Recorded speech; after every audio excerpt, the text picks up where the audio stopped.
बनाने में माँ फातिमा रजी अल्लाह ताला अन्हा बहुत ही मशगूल थी। आटा गूंदने और दूसरी तैयारियों में लगी हुई थी, क्योंकि सुबह ही सारे काम पूरे करने थे। दूसरी तरफ 8-10 साल के मासूम भाई हसन और हुसैन रजी अल्लाह ताला अन्हुमा अपना खेल छोड़कर माँ के पास आ गए। उनके मासूम लहजे में एक सवाल था। अम्मी, आपको याद नहीं आज ईद है? जरा बाहर आकर देखिए तो सही।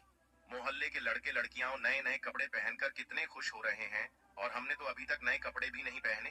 क्या इसका मतलब ये है कि हम आज ईद नहीं मनाएंगे? थोड़ी देर बाद फिर कहने लगे, अम्मी, जल्दी से हमें हमारे नए कपड़े पहना दो। हम भी उनके साथ खेलते खेलते ईदगाह जाना चाहते हैं। जब अब्बू आएंगे तो उन्हें हमारे साथ भेज देना, हम उनके साथ वापस लौट आएंगे। माँ ने बच्चों के सर पर मोहब्बत भरा हाथ फेरा, उनके माथे को चूमा और बोली, अभी ईदगाह जाने में काफी वक्त है बेटा, तुम लोग बाहर जाकर थोड़ा घूम फिर आओ, फिर मैं तुम्हें नए कपड़े पहना दूंगी। हो सकता है तब तक तुम्हारे अब्बू भी आ जाएं और शायद तुम्हारे लिए नए कपड़े भी ले आएं। तब मैं तुम्हें जरूर नए कपड़े पहना दूंगी और तुम अपने अब्बू के साथ ईदगाह चले जाना। अब जाओ बेटा, बाहर जाकर थोड़ा खेलो, इस बीच मैं अपने काम निपटा लूं। दोनों भाई बोले, जी अम्मी। फिर छोटा भाई अचानक सवाल करने लगा, अम्मी, क्या अब्बू हमारे लिए नए कपड़े लेने गए हैं? माँ ने दोनों बच्चों को अपने गले से लगा लिया, उनके माथे पर प्यार से चूमा और अपने दिल के आंसू पोंछते हुए हंसकर कहा, हाँ बेटा, तुम्हारे लिए नए कपड़े जरूर आएंगे, तुम्हें जरूर पहनाऊंगी। अब तुम लोग बाहर जाकर खेलो, सब ठीक हो जाएगा। माँ ने अपने रब पर यकीन रखते हुए अपने बच्चों को दिलासा दिया। दोनों भाई खुशी खुशी बाहर चले गए। माँ ने अपने आंचल से आंसू पोंछे और मजबूरी में अपने काम में दोबारा मशगूल हो गई। कुछ देर बाद दोनों भाई फिर रोते हुए घर लौट आए। उन्होंने कहा, अम्मी, वे लोग हमें अपने नए कपड़े दिखाकर चिढ़ा रहे हैं। वे कह रहे हैं, देखो, तुम्हारे पास हमारे जैसे नए कपड़े नहीं हैं। अगर होते तो तुम उन्हें जरूर पहनते। वे कह रहे हैं कि हमारे अब्बू कैसे हैं जो ईद के दिन भी हमारे लिए नए कपड़े नहीं लाए। वे हमें ईदगाह चलने को कह रहे हैं और बोल रहे हैं, जल्दी से नए कपड़े पहन कर आओ अगर आना है।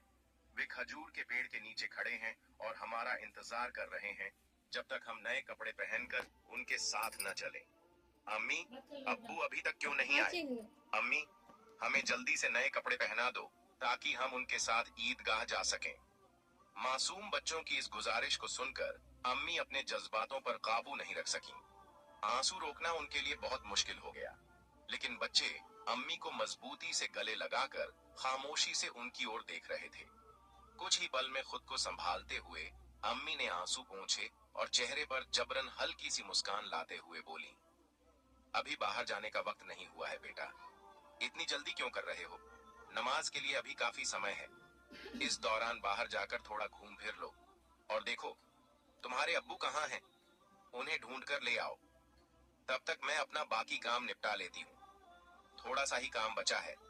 अगर तुम्हारे अब्बू नए कपड़े लाते हैं तो मैं तुम्हें बहुत खूबसूरती से तैयार कर दूंगी, फिर तुम मिठाई खाकर अपने अब्बू के साथ ईदगाह जाओगे, ठीक है? दोनों भाइयों ने मासूमियत से कहा, जी अम्मी। अम्मी ने अपने दिल को मजबूत करते हुए बच्चों को तसल्ली दी, लेकिन जैसे ही उन्होंने बच्चों के मासूम चेहरों की तरफ देखा, उनकी आंखों में आंसुओं का सैलाब उमड़ पड़ा। बच्चों को अपनी हालत का अंदाजा न हो, इस डर से अम्मी कभी एक कमरे में जाती तो कभी दूसरे में। इधर दोनों मासूम भाई परेशान होकर अम्मी अम्मी कहते हुए उनके पास आए और बोले, अम्मी, हम समोसे और सकफीस खजूर लेकर अब्बू को ढूंढने जा रहे हैं। अम्मी ने रुंधे गले से कहा, हाँ, जाओ। उनकी आवाज में छुपा दर्द बच्चे समझ नहीं सके। बड़े भाई ने अफसोस जताते हुए कहा, अब्बू कहाँ होंगे? छोटे भाई ने मासूमियत से पूछा, अब्बू कहाँ गए? बड़े भाई ने जवाब दिया, पता नहीं, चलो इधर उधर ढूंढते हैं। छोटे भाई के कंधे पर हाथ रखते हुए दोनों भाई अब्बू की तलाश में निकल पड़े। इधर अम्मी अपने दिल का दर्द कम करने का कोई रास्ता नहीं पा रही थी। उनकी बेचैनी और बढ़ गई।